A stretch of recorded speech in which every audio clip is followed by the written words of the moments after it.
Let's return to This Week in America. Here's your host, Rick Bratton. Welcome back, everybody, coast to coast, This Week in America. The highly acclaimed fiction book for children, The Amazing Scientific Adventures of Harvey, A Brilliant Cane by Dr. Sheldon Weinbaum, offers a fun look at science and space through the eyes of a talking cane. One reviewer saying, by blending together the perfect mix of scientific facts and fantasy, this thought-provoking book will spark curiosity and wonder in all the budding middle-grade scientists who venture into the fascinating world of Harvey, the Brilliant Cane. Harvey's engrossing and inspiring story teaches and entertains on every page. Sheldon Weinbaum is a grandfather and a scientist, one of only a handful of living individuals who is a member of all three U.S. national academies, science, engineering, and medicine, and also the American Academy of Arts and Sciences. He is a City University of New York Distinguished Professor of Biomedical Engineering and has taught at the City College of New York for 50 years. Also chair of the committee that gives the annual Sloan Awards to the outstanding math and science teachers in the New York City public high schools. A 2020 recipient of the White House Presidential Award for Excellence in Science, Math, and Engineering Mentoring for students from underrepresented represented groups. A distinguished career known for his contributions to science, engineering, and diversity. Recipient of numerous awards. And now, credited with forging a revolution in children's literature with The Amazing Scientific Adventures of Harvey, A Brilliant Cane. Our pleasure to welcome to This Week in America, Dr. Sheldon Weinbaum. Doctor, welcome to the program. It's a pleasure to have you with us. It's a real pleasure for me, too. And this is the first time I have done something quite like this, especially in the area of children's books. You know, this is amazing. You've written hundreds of scientific articles in some of the most prestigious scientific publications around the world. You've written research articles. The first children's book, what inspired you to write a science book for middle school children? Well, I have three wonderful grandchildren, one a girl and two guys. And at the time I wrote this book, they varied in age from 7 to 11, which was perfect for middle school. And the other thing about it, I've always loved telling stories to children that were make-up stories, fantasies. This wanted to be different because I was trained really as an aerophysicist, and I know that physics is usually put in the last years of high school, the last course in the science curriculum. Yes. It didn't have to be anything like this because children have very fertile imaginations. And the main thing about science is asking curious and inquisitive questions. And that's what this book is about. How do you probe the things that you see and ask the questions that will lead to answers and explanations. This book is so well done. The book is The Amazing Scientific Adventures of Harvey, A Brilliant Cane by Sheldon Weinbaum. You'll find the book at Amazon, the usual places. A link on our website, thisweekinamerica.us. This book is different. Explain how this is different from other science books in this age group. Well, most books that are in science that are written for middle school kids are how-to books. How do you build this? They explain, they could talk about, the planets, but it's not an approach which was taken here. What was taken here was to look first at things that children actually do and don't have obvious explanations, and how you go about being the scientist, being the person who can settle these questions. Children are very fascinating in that sense. They have vivid imaginations. I'll give you just two examples. When my kids were in nursery school, there was a little girl that was just, I think about 5 years old, and she was afraid to get on an airplane because she feared growing smaller, which is how the plane looked when it was flying up in the sky. So this is a child's imagination. My own son always wondered when he went on escalators, what happened when the basement filled up with the stairs. So children they're wonderful to talk with. And the cane Harvey became like a substitute for my grandchildren. That's interesting. With the grandkids, you sort of had your own little focus group, didn't you? As you were sort of listening, watching their faces, observing their reactions as you were telling the stories.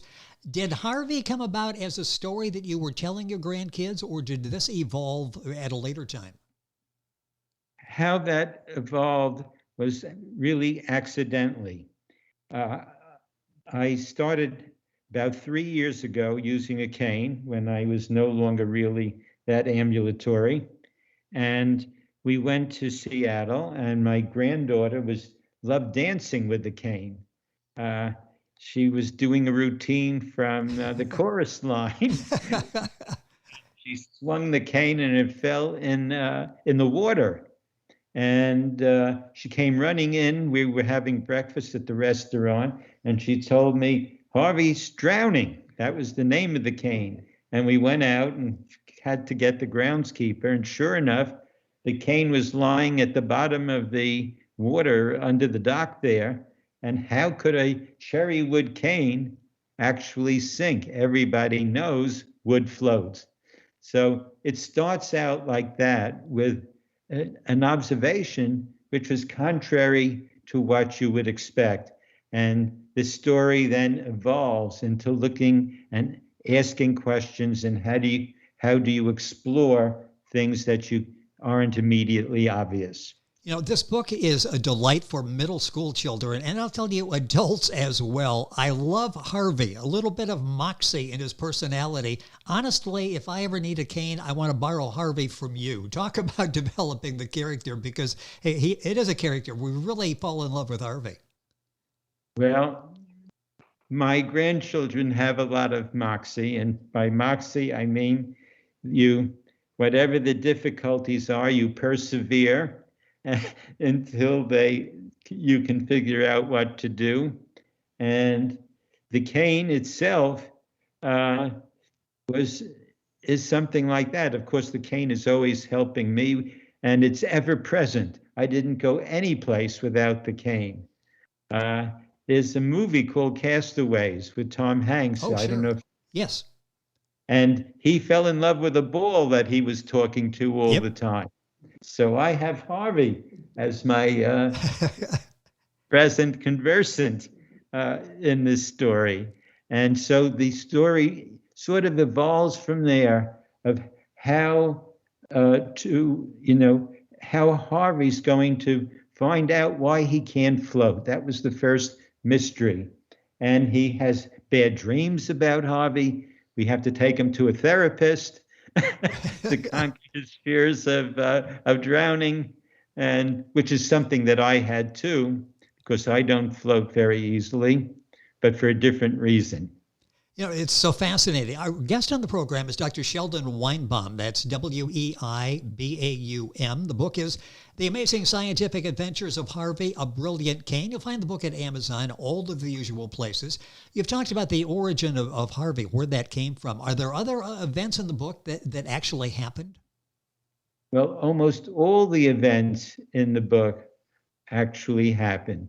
We talk about being at an airport where the flights are canceled, and I have to go to an expensive hotel with Harvey. And when they see me there with the cane, they said, for people with disabilities, we have a special rate of only 1/3 the regular rate. And I'm talking to Harvey actually while this is going on, and he is like just like my grandchild, yes. One of the grandchildren. So that's the way things had evolved. We had another thing that happened. This actually happened after they announced that the flights were canceled. There were several thousand people waiting online to get a taxi to get to a hotel. And Harvey talks to me, said, you go to the head of the line since you have a disability. And this is actually what happened. The taxi guy who was arranging for for the pickups sees I have a cane and he brings me to the front of the line, and everybody else is, waiting there. Yes. So all these events actually happen. Going to the Kinetic Science Museum, all those, the events are really true events. And of course, the book ends with a really very fascinating scientific story about a new kind of high-speed train. That's chapters. It's just such an amazing read for middle schoolers as well as, yes, us adults here who will enjoy it and learn something as well. The Amazing Scientific Adventures of Harvey, a Brilliant Cane by Sheldon Weinbaum, our guest on the program. Let's go back to this whole wooden cane thing. How did this wooden cane drown? As you said, everybody knows that wood floats, so explain that to me. Okay. There are only two woods that are heavier than water, more dense. One is ebony and the other is ironwood. And Harvey, as a cherrywood cane, has basically the same density as oak wood. It's only about 80% as dense as water, so it should float. But what we eventually figured out to do was that we would go to a hospital, have Harvey x-rayed, and see if there was something really different about him. Because human beings, one of the reasons we have difficulty floating is that our bones. Our bones are about 1.5 times as heavy as the rest of us. And if we didn't have lungs, we would never float. So the same thing happened. And this actually wasn't done, but it's described in the story. We go to Mount Sinai School of Medicine. I have my colleagues take x-rays of the cane, and lo and behold, we find that in the center of the wood, it has a spine, and therefore it can float. One of the things that just happened this week is that a good friend of mine, who had to have a metal implant in her spine, had been an excellent swimmer. And now with this metal implant in her, she can no longer float. So this was a real life story that just happened recently with our dear friends. You chose to illustrate the laws of Isaac Newton, Archimedes in particular. How did you decide to focus on these two? Okay. Well, Isaac Newton has been a favorite of mine since I was a child. One of the things that really fascinated me was why I would have different weights on different planets or the moon. In fact, almost every child knows that if you're on the moon, you're only about 1/6 as heavy as you are on Earth, and you could leap up in the air a height of 5 feet without too much difficulty. So having grown up in New York and going to the planetarium, this was one of the things that really fascinated me as a child.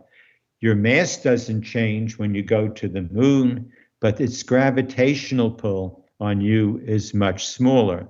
And we talk about Newton's law, about what you would weigh on Jupiter, what you would weigh on the moon, different planets there, just like I had experienced as a child when I went to the planetarium. It's just fascinating how you've taken that and incorporated all of these thoughts in the Amazing Scientific Adventures of Harvey, a Brilliant Cane. Sheldon Weinbaum, the author and our guest on the program.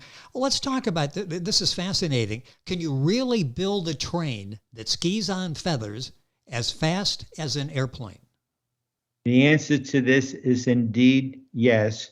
And this was rather an amazing discovery that I made myself. The story started about 20 years ago. What I had was I wrote a scientific article, which was called "The Science of Skiing from Red Cells to Human Being." And of course, red cells are minute. You have 20 trillion red cells in your body, and yet it observes the same rules as what would happen when a human skis. So let me just take 1 minute to explain that. Yes. Your red cells do not have a nucleus. They can flip over and they can take the shape of a bullet when they go through capillaries. They're about 8 microns in diameter, and they have to roll up to go through capillaries that are only 5 microns. You would think there would be a great deal of friction. The heart would do a tremendous amount of work to push all these red cells through your capillaries.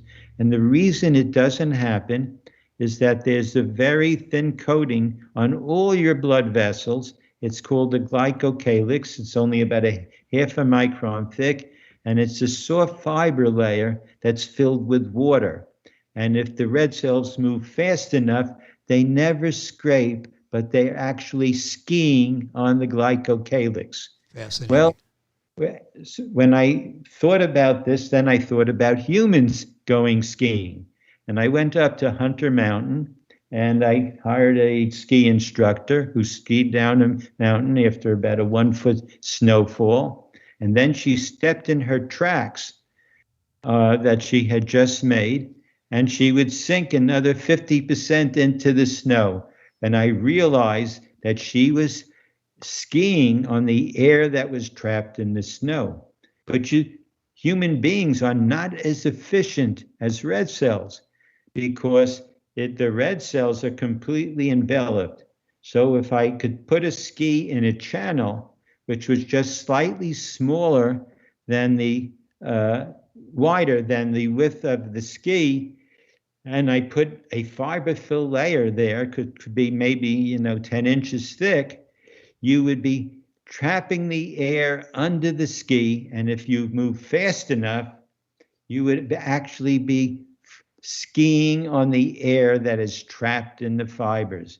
Well, the amazing thing is, if you go faster than about 10 miles an hour and had a ski like this, you would be able to support a train with 200 passengers.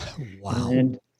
And it would completely support your weight, because the only place the air could escape would be at the front and the back of the skis if there was close tolerance between the ski and the side walls of the channel.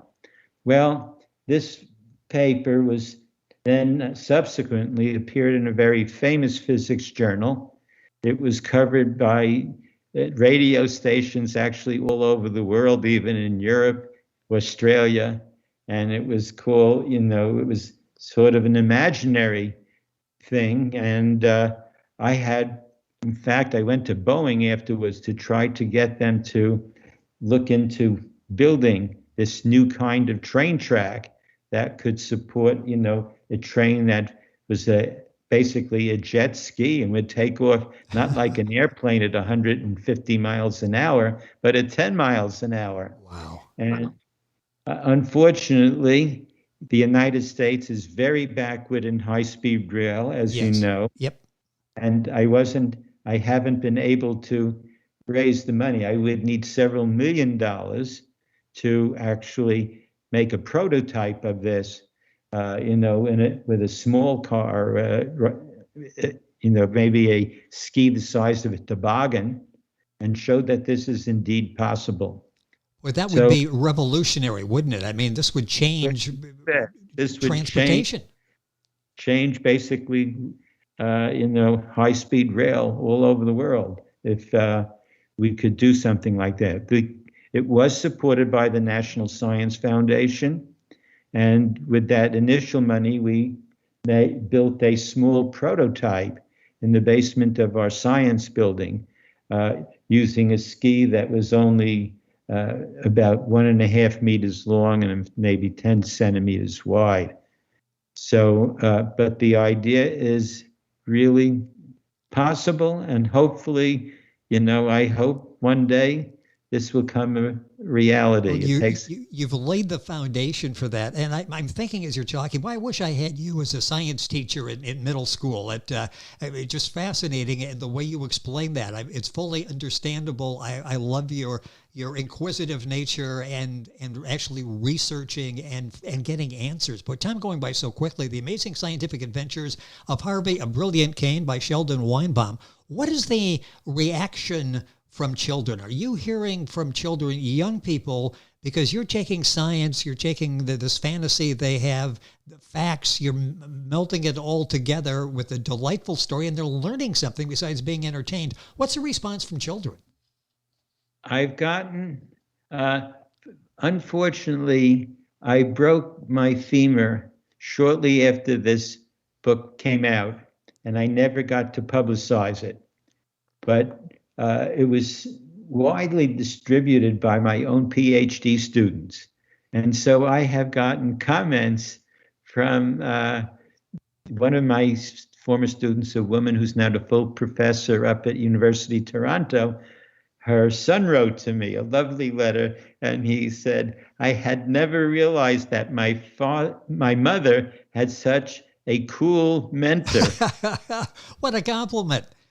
What a compliment. And that's so true. You know, the book, and hopefully it will be out there and people will be reading it. How would you like to see this used in schools? You're an educator. This book is, I hate to say educational because it's so entertaining as well. How would you like to see this being used in schools? I have never seen a children's science textbook that's similar to this one. And it has two qualities to it that make it truly different. One is that the hero in the story, Harvey, is an emotional person. He had with great moxie, as you pointed out. Yes. So this could be read just as a relationship between a grandfather and a younger child, or it could be read by someone who's 12 years old, who could understand even a little bit of the mathematics that were put in this story, for example, about Newton's laws, to figure out how much you would weigh in different planets. So this is a kind of book that I haven't seen before. In fact, I do think it's really unique. It really is. And a minute or so left. Are you working on something else? You've got this great scientific mind, acknowledged worldwide, this ability to tell stories. Are you working on another children's science book? Well, I had to see first that this one would be successful. And to tell you the truth, this is the first time this book is being widely publicized.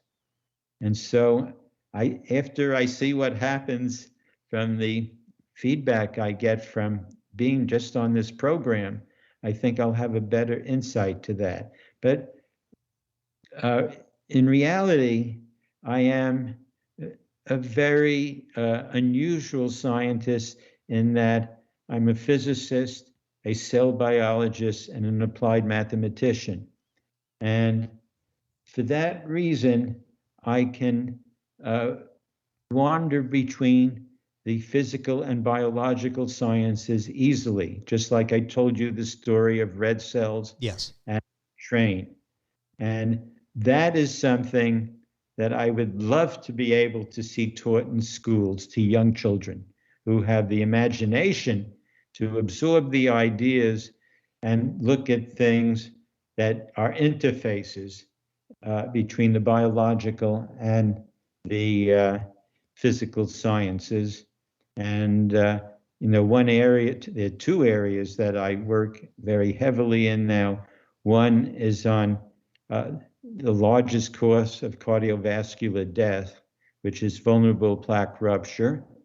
And that's a fascinating story. Another one is how your bones sense mechanical forces. If you're an astronaut, you go up in space, and in a month you would lose a large part of your bone density. Yes.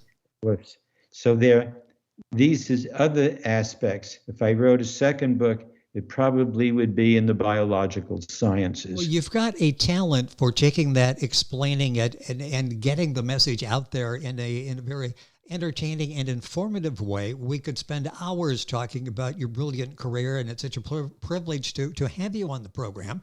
It's Dr. Sheldon Weinbaum, Weinbaum. The book is The Amazing Scientific Adventures of Harvey, a Brilliant Cane. Dr. Weinbaum, thank you for being with us on the program. Hopefully we can do this again. Thank you for being with us. Thank you. It has been our pleasure. For me. It has been a lot of fun having you with us. The Amazing Scientific Adventures of Harvey, a Brilliant Cane by Sheldon Weinbaum. You'll find the book available at Amazon, all the usual places. Information on our website, thisweekinamerica.us. And back after these messages. This Week in America is online. You can visit our website, thisweekinamerica.us. Scott Pinkerton, associate producer of This Week in America.